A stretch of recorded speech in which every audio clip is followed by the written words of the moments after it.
Assalamualaikum warahmatullahi wabarakatuh. Apa kabar kalian hari ini? Tentunya sehat selalu dan tetap semangat untuk belajar. Kali ini kita akan mempelajari tentang larutan elektrolit dan non-elektrolit. Diharapkan setelah kalian mempelajari materi ini, kalian dapat mengidentifikasi larutan yang bersifat elektrolit atau non-elektrolit, menganalisis ciri larutan non-elektrolit, dan menganalisis ciri larutan elektrolit. Baik, tetap semangat.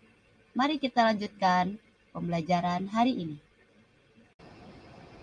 Dilihat dari gambar tersebut, apakah kalian pernah melihat orang menggunakan alat seperti itu?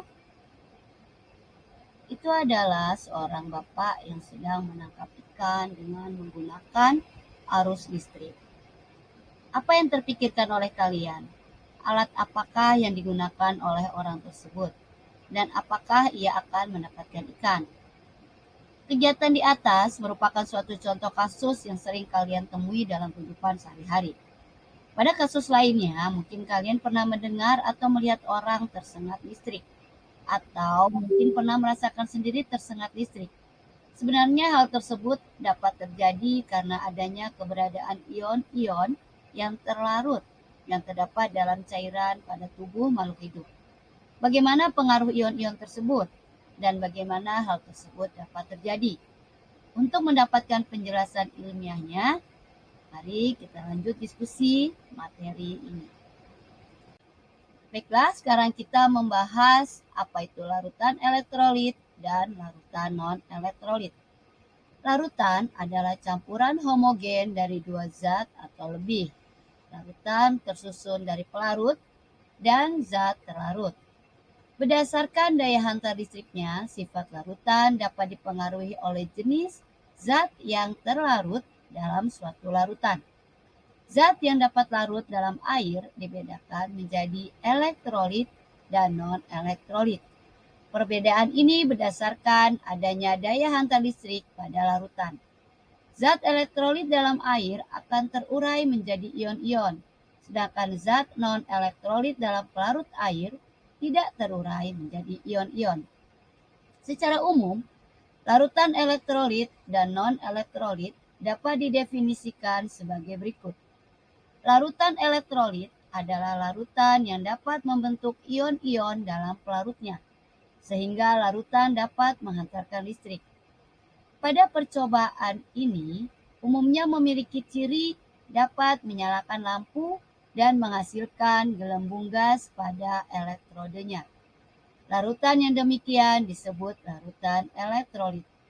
Umumnya, larutan elektrolit termasuk dalam senyawa ion seperti natrium klorida, natrium hidroksida, dan sebagainya, dan senyawa kovalen polar seperti asam klorida, asam sulfat, dan sebagainya.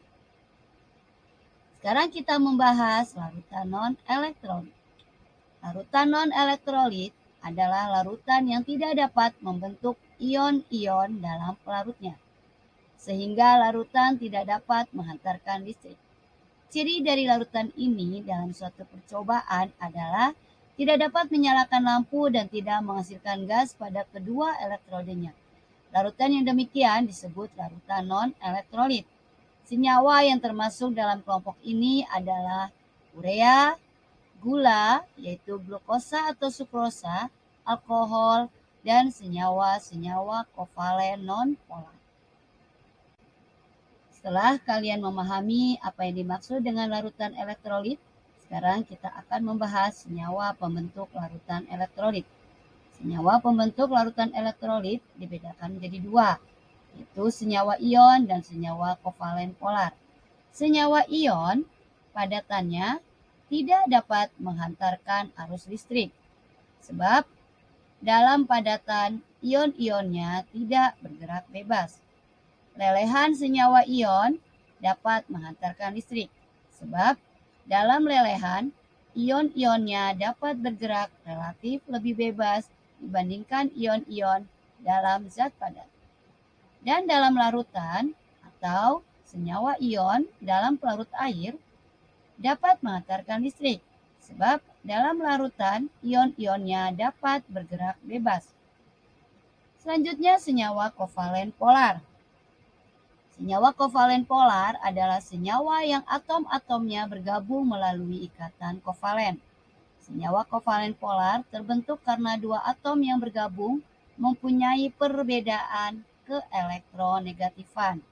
Contoh senyawa kovalen polar diantaranya larutan asam klorida, larutan amonia, dan asam cuka murni. Padatan senyawa kovalen polar tidak dapat menghantarkan listrik karena padatannya terdiri atas molekul-molekul netral meski bersifat polar.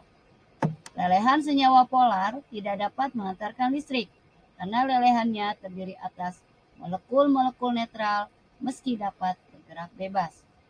Larutan senyawa polar dalam air dapat menghantarkan listrik karena dalam larutan molekul-molekulnya dapat terhidrolisis menjadi ion-ion yang dapat bergerak bebas. Demikian pembelajaran kita hari ini. Semoga kalian dapat memahaminya. Tetap semangat.